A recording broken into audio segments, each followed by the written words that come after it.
can go ahead and begin the seminar. A very warm welcome to all of you who have joined us today. I am delighted to welcome Dr. Tania King. What is especially remarkable is that Tania is here despite her son testing for COVID this morning. We apologize as Tania is at home and the wife, there might be some issues with Wi-Fi, although it's currently holding strong. So thank you so much, Tania, for being here. All right, I shall introduce Tania, who is a social epidemiologist who uses causally focused quantitative social science methods to understand social and structural determinants of health inequities across the life course. Specific focuses of her work include gender equality and norms as determinants of health outcomes, paid and unpaid work arrangements and conditions, particularly unpaid care, discrimination and bias, mental health and suicide. Tania currently holds an Australian Research Council Discovery Earlier Career Researcher Award and a University of Melbourne Dame Kate Campbell Fellowship. She is currently leading a large Australian Research Council linkage project to conceptualize and measure gender equality in Australia, and is also involved in several projects examining the impact of paid and unpaid labor on mental health and well-being.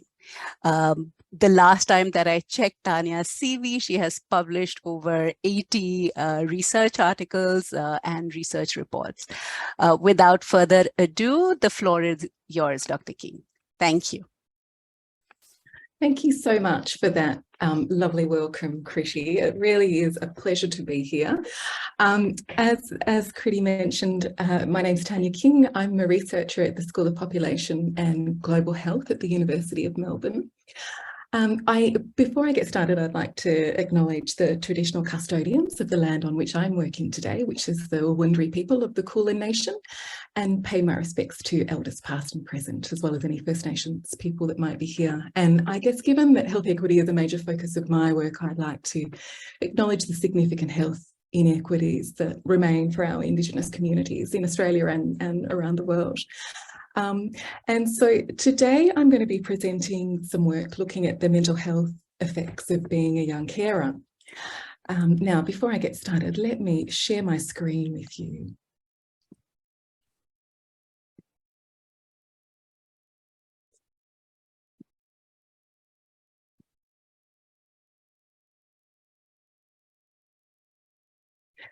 So can everybody see my slides? Is that excellent? Thank you.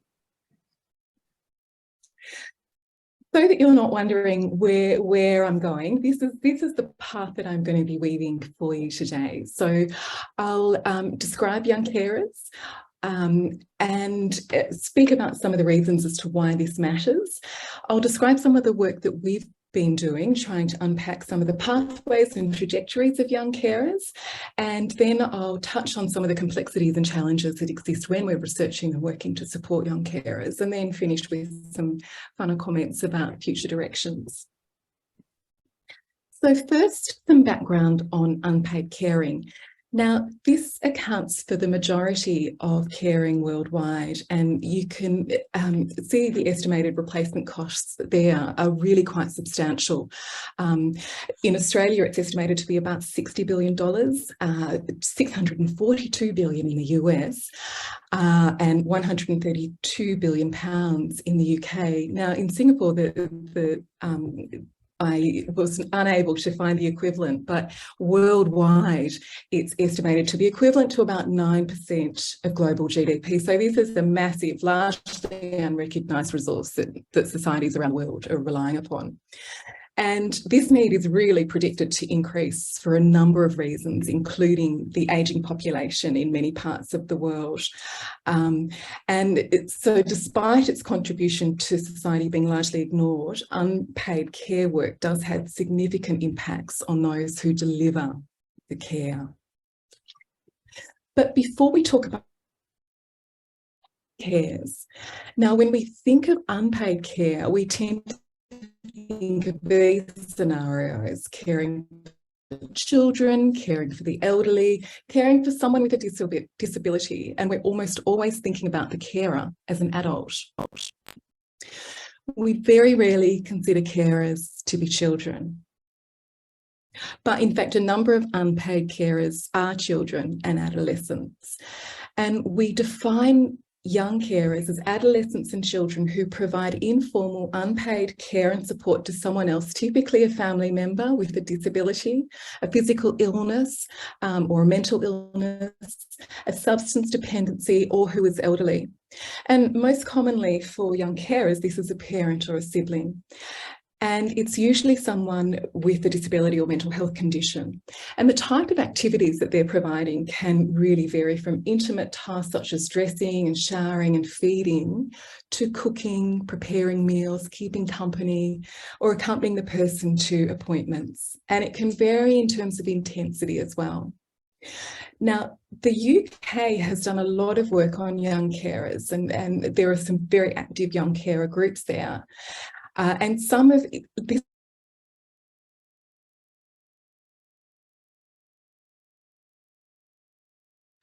are performing for multiple people, or sometimes some of these roles are being performed for multiple people in the house. So, you know, and it can include providing medication, feeding young siblings, getting up to young siblings in the night, managing finances, navigating social welfare systems. So really a lot of really quite adult tasks that a lot of young carers are engaged in. Now, in industrialised countries, it's estimated that between 2 and 8% of young people under 18 are young carers. So one to demonstrate to you. And I also pulled out a quote here from Professor Park, where he says, marriage and family life are becoming expensive propositions in South Korea and are increasingly only excuse me, may I request? And wealthy. So in Korea as well, we see this development whereby marriage is entered into only for those who can afford it, and in that way, again, I'm so sorry, leading to this accumulation of advantage. In this chart here, I'm not sure what happened there. The important thing to look at is the proportion here on the y-axis is the proportion ever married. Zuhaira, this is specifically for men who did not go to. Okay. Thank you. I think there's someone whose video is going on. I really apologize, and I'll message that attendee. No, okay, please continue, totally Tania. Sorry about that.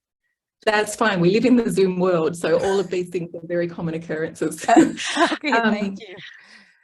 So in industrialised countries, it's estimated that between 2 and 8% of young people under 18 are young carers. And we don't really have good estimates for lower and middle income countries, but the number of young carers there is likely to be substantially higher than in high income countries. And it's likely to increase as the population ages. Now, I couldn't really find a great deal of information on young carers in Singapore, but I did find some organisations that are clearly providing support and advocacy for carers. And I also found a lot of articles talking about the implications for the ageing population for Singapore in terms of care needs. And I think probably like many countries around the world, including Australia, there's this kind of burgeoning care crisis due to this ageing population. So it's likely to be an increasing issue in Singapore, Australia, and many other countries around the world. Now, for young caring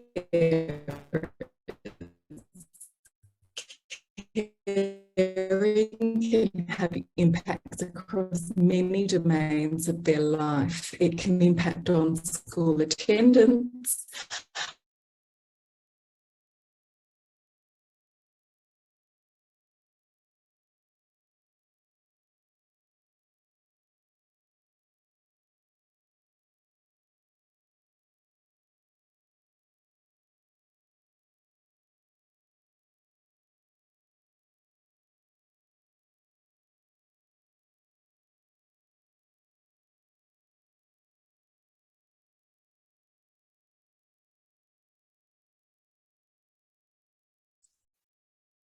Hi, Tania. Can you Did I lose No, you? so we couldn't hear you. We lost your talk like a minute ago. So perhaps you could start on the slide where you were describing the unpaid care work. Apologies. No, we perfectly understand. Thank you. Can you see the slides now? Yes, yes. Could you go back to the previous slide, Tania? Because that is where we were at. Okay. This one? Yes. And so I think I talked about the fact that so we don't have a very good estimate of the proportion of young carers in lower and middle income countries, but it's likely to be higher than in high income countries. And I couldn't find a great deal of detail about young carers in Singapore, but I that are operating and supporting and providing advocacy. And I found a lot of articles about the implications of the ageing population for Singapore.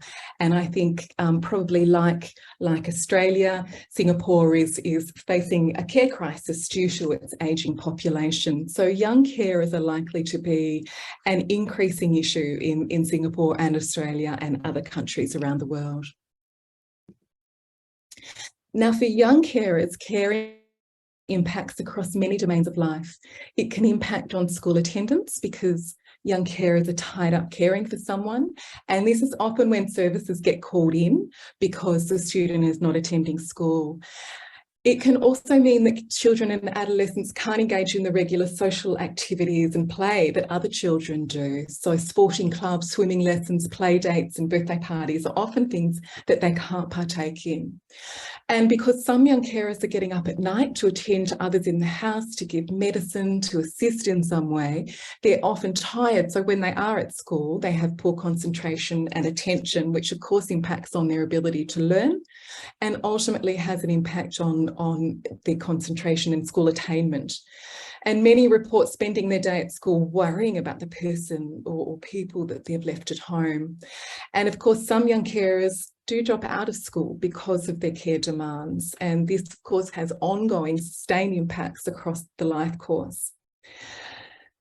And I guess school and extracurricular activities and socialising are really formative for children and young people in learning and consolidating life skills.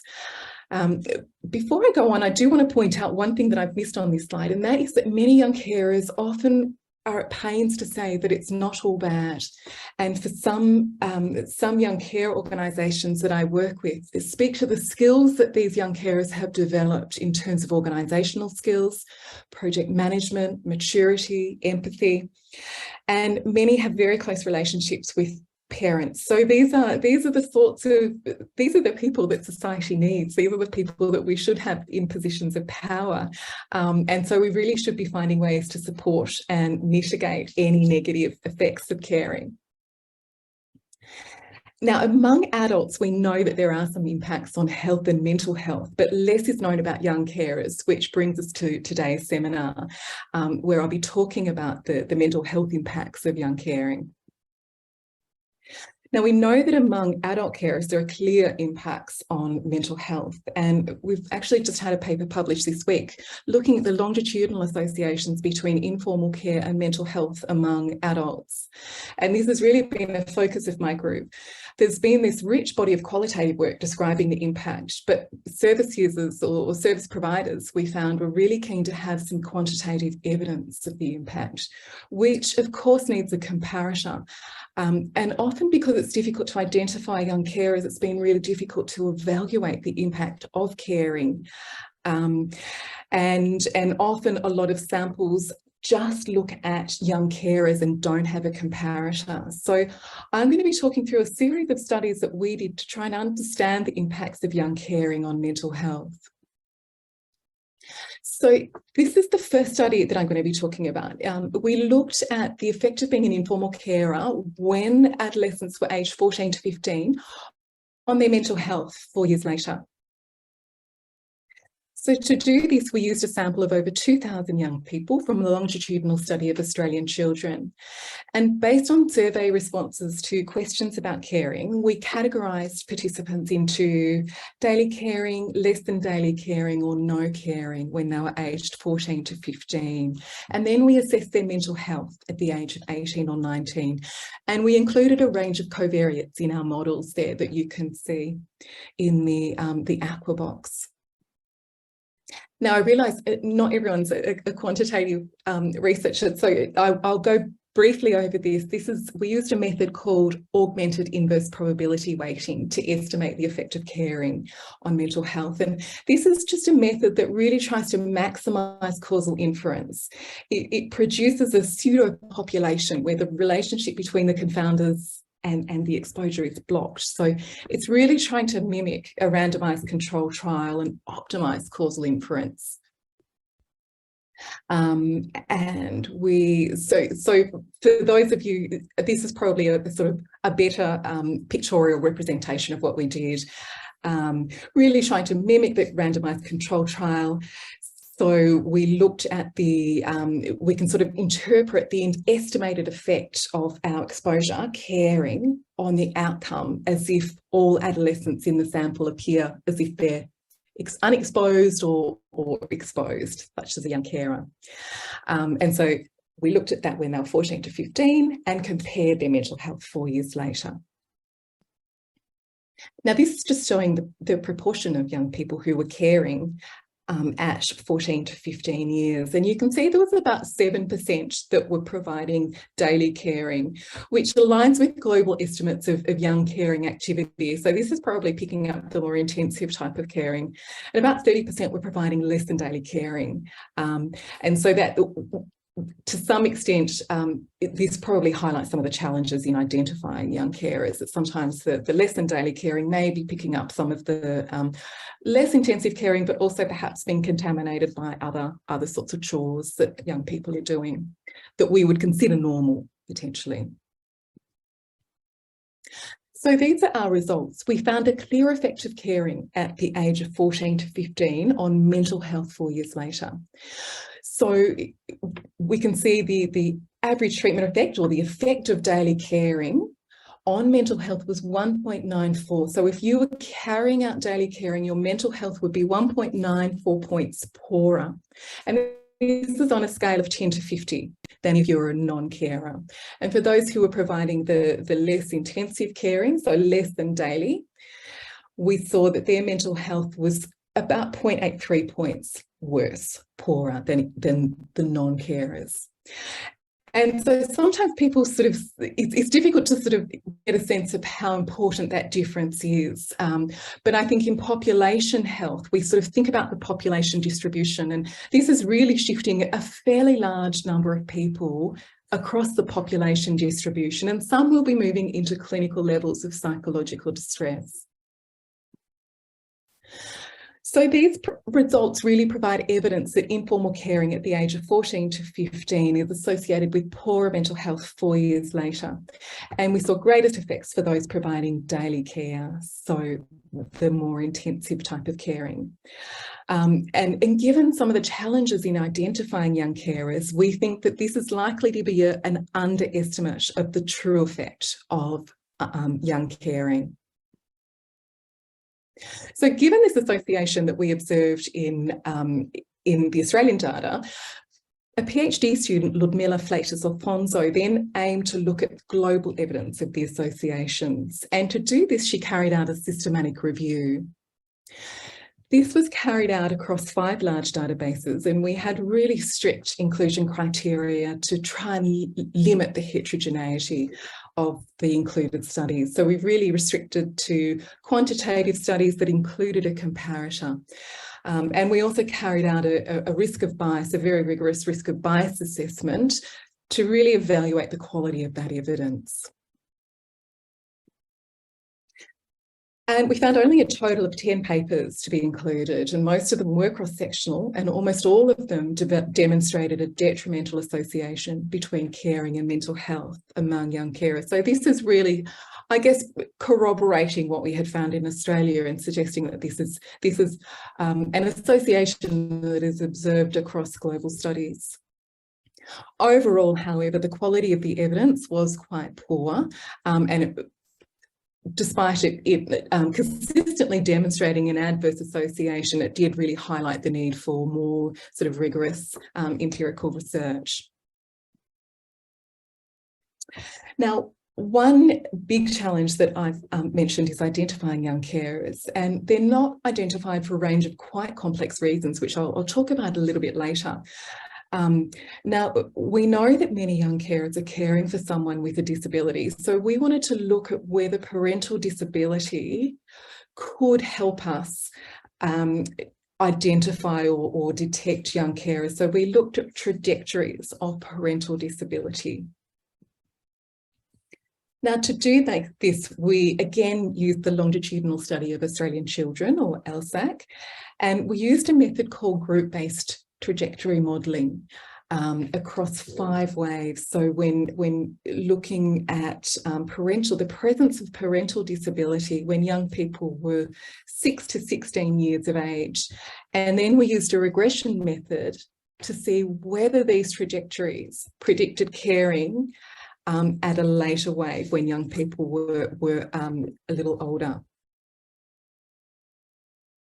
Now, these are the 3, we identified 3 different trajectory groups that emerged from the data. Most of the sample, about 80%, were in this red line, the consistently low. So really, there was really no parent had a disability in those households. Then there was this low increasing high group. This is the blue group. So it's suggesting that the parent perhaps acquired a disability throughout at some point in the child's early years. And then the moderate high, about 10%, were in this green line, which showed sort of fairly high consistent disability across the child's years.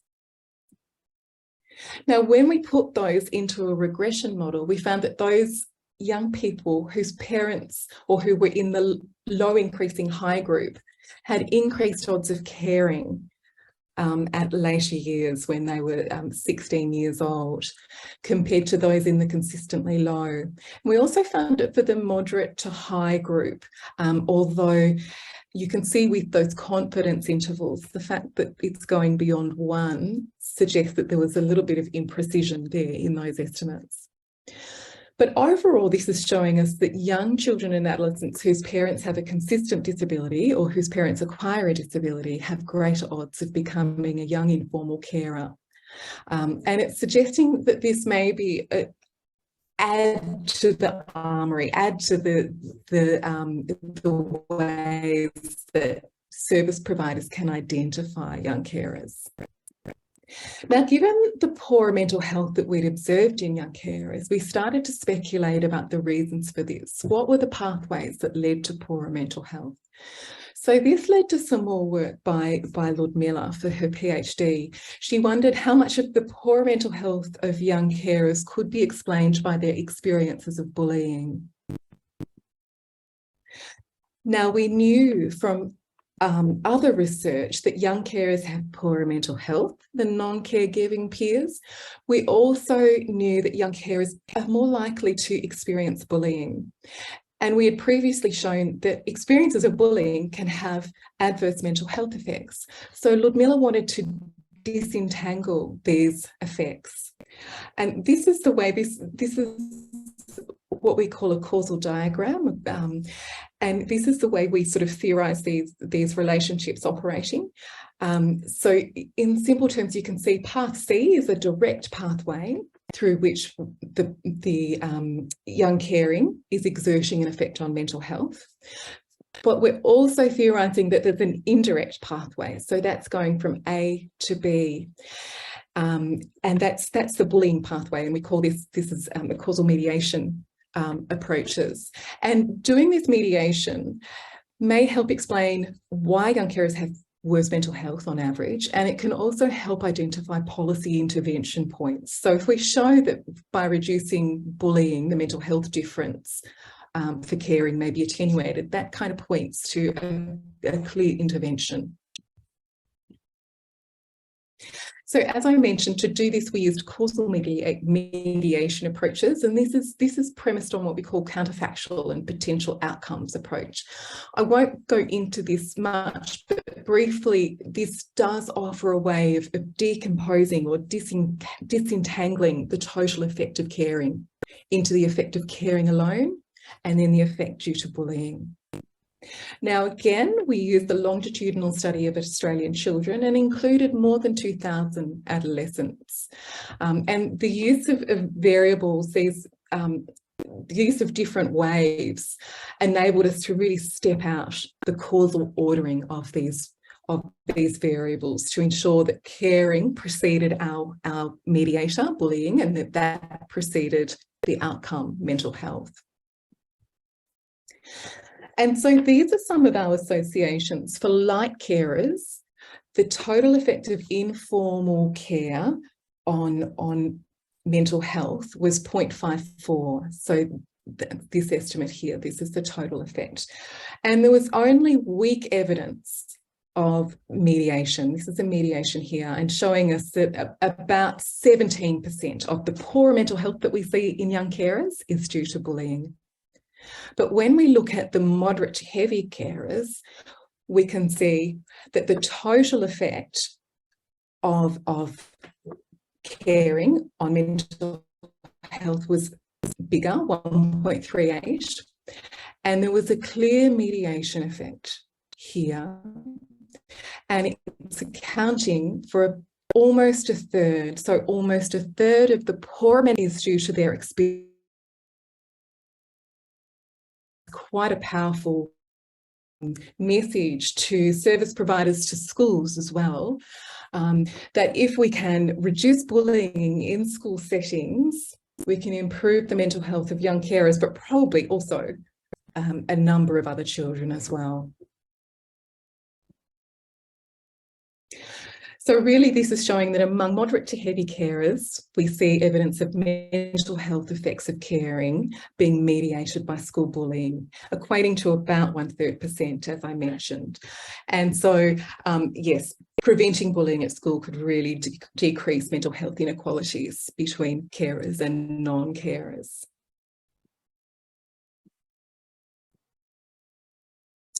Now, I'm a quantitative researcher, and I guess one of the things that we have to be very conscious of is the fact that the numbers and records that we analyse represent real people whose complex lives really can't be neatly encapsulated in the data. And so to help us interpret and understand and guide our research, we've done a couple of things. We've firstly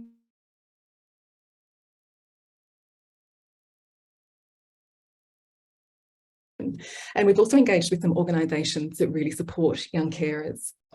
And this has been really useful for us in planning and guiding our work. And I just wanted to give you a couple of insights that we've gleaned from that, that really speak to, I guess, the challenges and complexities in this area. And what seems to be quite clear is the need to support young carers, but one of the challenges in supporting young carers is locating them. This is incredibly difficult for service providers and also from a research point of view, but because if we can't adequately identify them, we can't adequately support them, and we can't adequately estimate the effects. And this is really difficult for a number of reasons. Many young carers don't self-identify because they don't even know that they're carers sometimes. This can be because they've always done it and they don't consider it to be atypical. There are also cultural factors. For some young carers that I've worked with, in their culture, what they do is not considered to be caring. It's just what you're expected to do. And sometimes there's actually no word for caring. Now, identification can also be difficult because in some situations there's fear of removal of the young carer or the person being cared for into alternative arrangements. There's also stigma So stigma related to the condition of the person being cared for, stigma regarding the activities that the young carer does. And young carers also talk about the fact that people just don't get it. They don't get what the young carer is doing and why. So it's kind of easier for them not to disclose. And this lack of insight can occur at lots of levels among peers,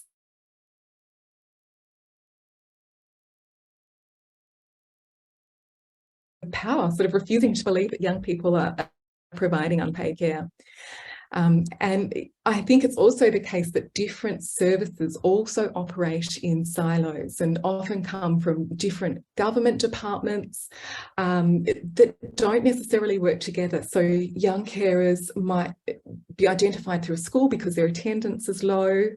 And sometimes it's a general service that identifies children who are disengaged from school, and they incidentally find that the reason they're not engaging in school is because they've got all of these other responsibilities. And sometimes they might be identified in a health setting, inclined to engage with this kind of murky aspect of young caring because it brings up real ethical challenges. For example, if they know that the only person in the house can dispense these Class A drugs, such as chemotherapy medication, is a young child or teen, it's really, really complex for them to, what on earth do you do? How do you support that? What are the alternatives? And I think this really speaks to some of the ethical conundrums for people. And one of the reasons that is suggested to at least partially explain why young carers are so underserved and forgotten is it represents this real ethical quagmire. We often don't think that young children and adolescents should be providing care in this way, but who's going to care for them if they're being, who else is going to care for them if the young carer is taken away, and who will care for the young carer? And so I think this is some of the service providers talk about this as being this kind of no person's land in terms of ethical responsibilities. So it's there are really complex issues when we talk about, supporting and researching young carers.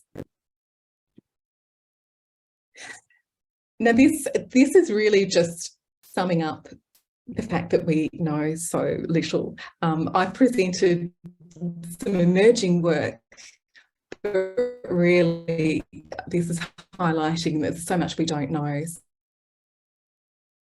These associations between young caring and mental health, we've shown that bullying plays some role. But there are still many other pathways that haven't been quantified. We also know that parental disability can precipitate young people into caring, but there's likely to be many other pathways that we haven't yet quantified. So there's still a lot of work to be done. What we can say, though, is that there are some clear impacts of caring on the mental health of young carers, and there's a real need to support these young informal carers to mitigate the potential impacts of caring. Now, this need for support is particularly important to those delivering frequent care, among whom we can see that the impact on mental health is greatest. There are still so many unknowns, and there's a real need to carry out more research among this under-recognised and underserved group. We really need to know how to best identify young carers, how to measure and operationalise young caring, how to link services to young carers, and most importantly, we need to know how to help and support young carers. Thank you so much for your attention, and these are some references should anybody be interested.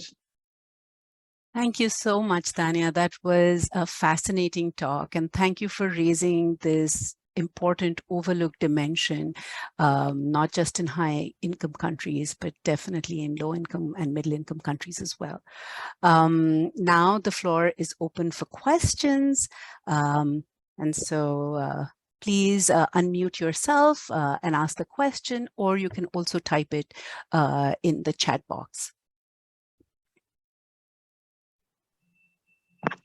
Hi. Hello. Yes, we can hear you. Please introduce Okay, yeah. yourself and ask your question. Yeah, I'm Divyasri. I'm a young scholar, just completed my PhD, and this was a very interesting presentation. I am also working on mental health of adolescents in the context of developing countries. So I was thinking if it is possible, the data is available to include for how long they are providing these care services. Because if the person or the young carer is providing 1 year, or it will be poorer than those who are providing these care services for 1 month. So if it is possible, the inclusion of the time for how long they are providing these services can really provide us more interesting insights regarding the same. Thank you. That's a really great point. Thank you for raising that. And that's something that really speaks to the limitations of so much of the data. You're absolutely right that we would expect that we would certainly expect that things the mental health impacts are much worse for those who are providing sustained caring. Yes, for a longer time. Yeah. So thank you for pointing that out. That's a really good point. Thank you so much for this presentation. Okay, we have another question from Yanwen. Yanwen, would you like to unmute yourself, or I can just read out your question? So Yanwen says, okay, there he is. Yanwen, please go ahead and ask your question. My question is. Oh, okay. Maybe I'll go ahead and ask your question, Yanwen. We are running into data echo. Okay, I'll just go ahead and ask your question. So Yanwen is a PhD student at the National University of Singapore. He says, thank you for the fantastic research. He asks, have you studied the role of family structures and siblings? Yeah, thanks, Yanwen. That's a good question. We have not studied that explicitly, but we have that's a really important, we consider that an important confounder in some of the studies that we've done. So we have controlled for that in our statistical analyses. We've controlled for household structure and the presence of children under 5 and other siblings. And interestingly, with the trajectory analysis, I think we found that those who had another sibling were less likely to be caring. So there's something there that we kind of need to be unpacking. But yeah, that's another great area of potential research.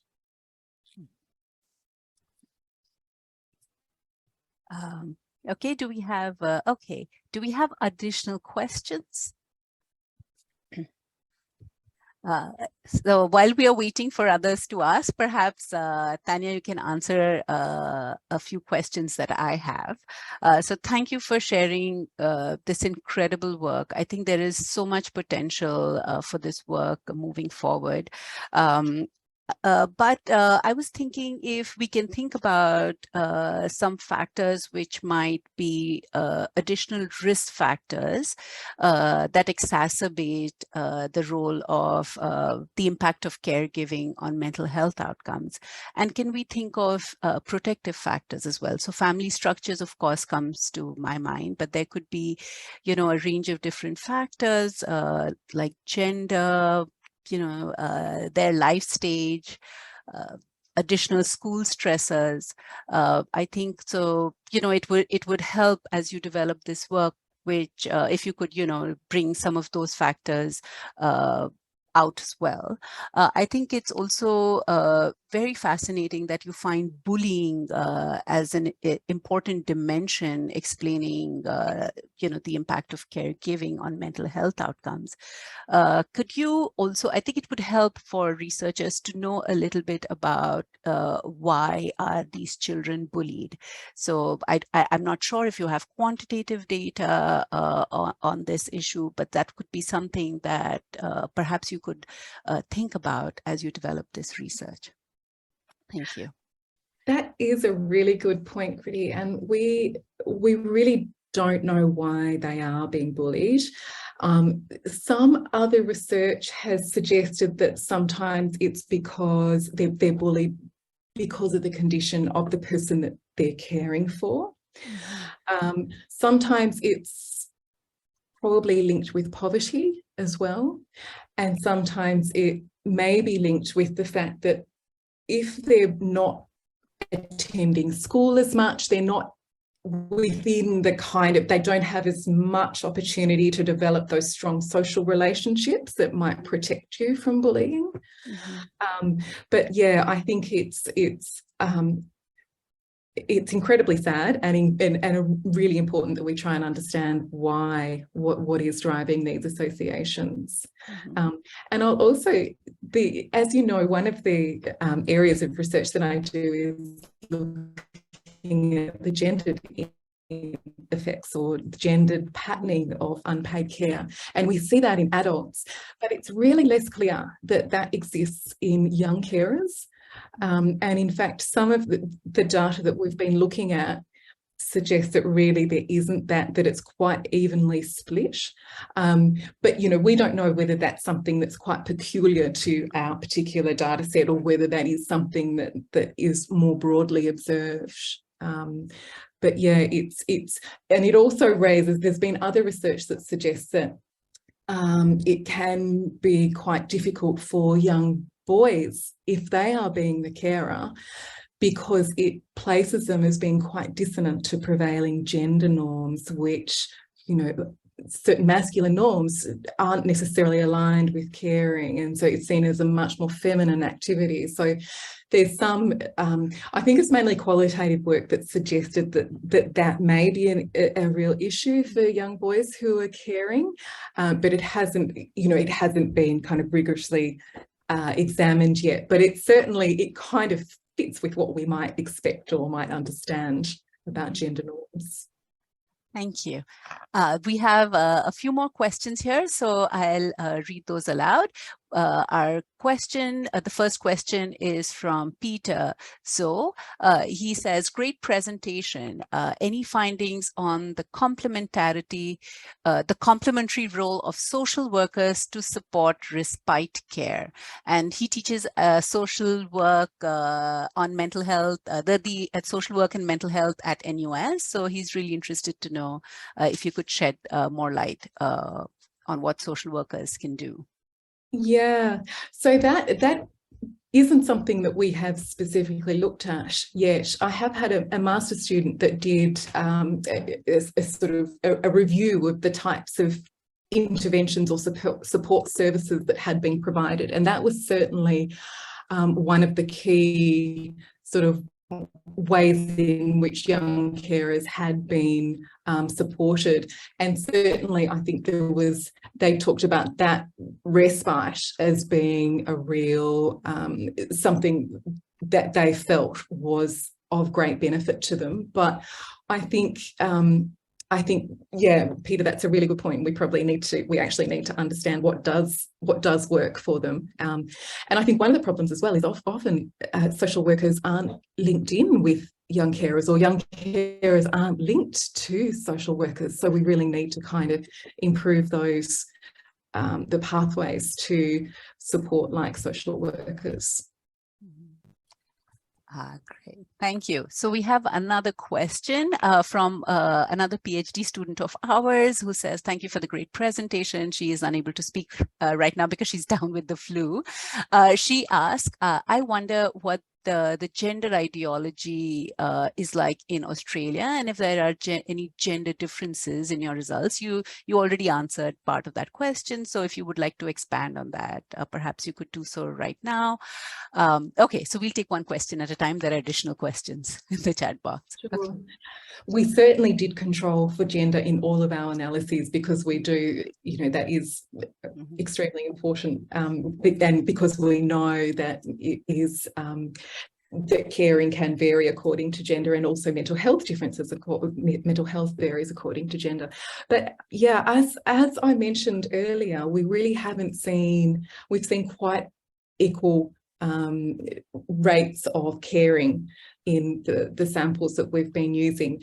It is possible that the more intensive caring. So Lord Miller, my PhD student, has been looking at this lately, and there may be some indication that girls are more likely to be providing the more intensive sort of daily caring. But then I know there's international evidence that suggests that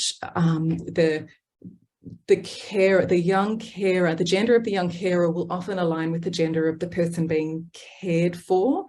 And so if it's a father that needs support, then it will often be the young boy. If it's a mother, it will often be the young girl.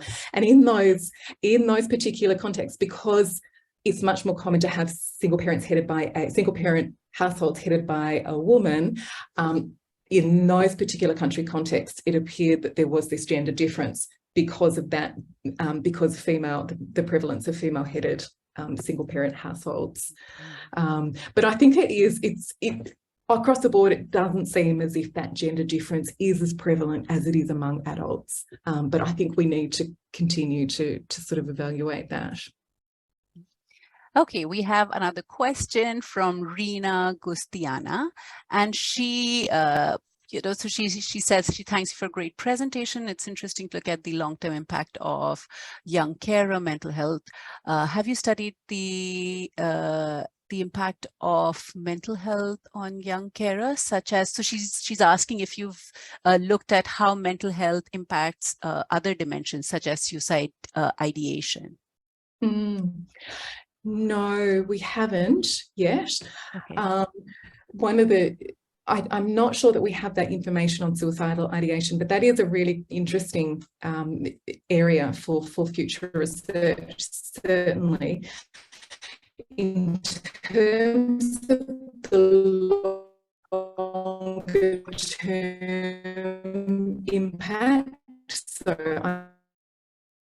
I'm thinking that maybe you mean sort of adult, whether these Tania? impacts, we don't know that yet either. It'd be really great to use some of the, oh, can you hear me? Tania, no, we couldn't hear you in the middle. So may I request you to please repeat your response? Oh, sorry. What was I saying? Okay, so we were talking about suicide ideation. So the additional consequences of, mental health outcomes such as depression leading to suicide ideation. And then we couldn't hear you. Oh, sorry. Okay. No worries. We understand. So yeah, that we haven't done that. But I think that would be that is a great avenue for more research. I think I was guessing that one of your questions was about whether we saw longitudinal impacts into adulthood, and we don't know that yet. And I think it would be really great to make use of some linked data, such as the Scandinavian sort of longitudinal linked census data would be really great at unpacking those sorts of associations. I'm hoping you heard me there. Yes, it was perfect. Okay, so I'll keep my video off. I think that helps to keep the Zoom call stronger. Okay, we have additional questions. So we have a question from Seo Young Kim. They ask, thank you for your presentation. I have a question about the data. When you identify a young carer, does the care recipient include grandparents and siblings also, or only the parents? In this case, is there any data or research that has tried to find out about outcomes regarding who the recipient is? Yeah. Again, really good question. So in our analysis, we just used the adolescents reporting any care for anybody. We didn't ask, or we didn't use the measures that asked who they were caring for. That has been collected, and so that is something that we do hope to look into to see whether associations vary according to who is providing care. I guess one of the theories is that if it's the parent, it's likely to be a little bit more intensive than if, say, it's a grandparent who there may, in grandparent care arrangements, it may be the case that there are still 2 other parents within the household that are also supporting the young carer. But yeah, that is, I imagine associations will vary according to that sort of the care recipient factor. So that is something that we really would like to have a look at.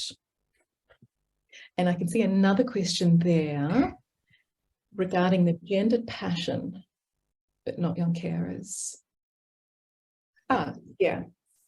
Yeah, it is really interesting to think about that. And then to also think about, as we talked about before, to think about the impact of deviating from prevailing norms as well, and how that might impact on particularly young male adolescents who are just sort of emerging into this, you know, into their experience of masculinity, and simultaneously sort of caring for somebody and in that way kind of deviating from these sort of norms. So I think that's probably a real area of, I'd love to sort of try and unpack that, but probably finding the right data set to do that is the challenge.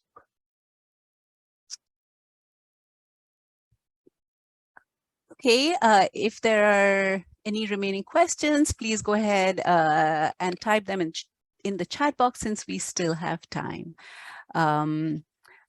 Really fascinating work, Tania. Thank you so much for this beautiful presentation. We all learned a lot, and we had people joining us from different parts of the world. So thank you so much, and we look forward to seeing you in our seminars in the future. I'll keep you posted.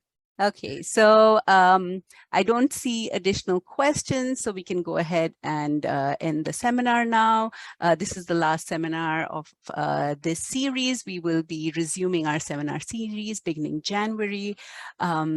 Tania, thank you so much. We appreciate your commitment to the presentation. I know it took a lot today to be here this morning, and we wish your son a healthy recovery. Thank you so much for having me and for the invitation. I really enjoyed it. And yeah, it's been a lot of fun. So thank you so much. Thank you. Thank you, Tania. And thank you very much for joining us today, and hope you have a wonderful summer break. Sorry, winter break. Summer for you, but winter for us. Thank you. Thank you. Bye. Bye.